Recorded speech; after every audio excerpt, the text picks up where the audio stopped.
உங்க லைஃப் சேடா இருக்கலாம், ஆனா நீங்க நினைச்சீங்கன்னா உங்க சுத்தி இருக்கவங்க லைஃப ஹாப்பி ஆக்க முடியும். ரெண்டு பேரும் ரொம்ப சீரியஸான கண்டிஷன்ல ஹாஸ்பிட்டல் வந்து அட்மிட் ஆகிறாங்க. அவங்க ரெண்டு பேருக்குமே ஒரே ரூம் தான் கொடுக்குறாங்க. அந்த ரூம்ல ஒரே ஒரு விண்டோ தான் இருக்கு.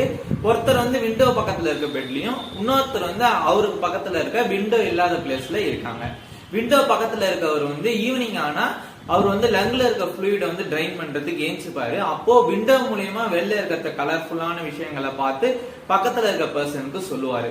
கொஞ்ச நாள் கழிச்சு அந்த விண்டோ பக்கத்துல இருக்கவர் இறந்துடுறாரு.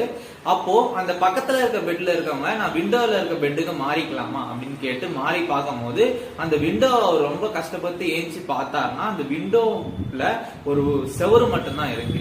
அப்புறமா நர்ஸ் கிட்ட கேக்குறாங்க, ஏன் அந்த விண்டோல வெறும் செவரு மட்டும்தான் இருக்கு, அந்த பெட்ல இருக்கவங்க எனக்கு நிறைய சொன்னாங்களே அப்படின்னு கேட்கும் போது அந்த நர்ஸ் சொல்றாங்க, அவரு உங்களை சந்தோஷப்படுத்துறதுக்காக சொல்லியிருக்கலாம்.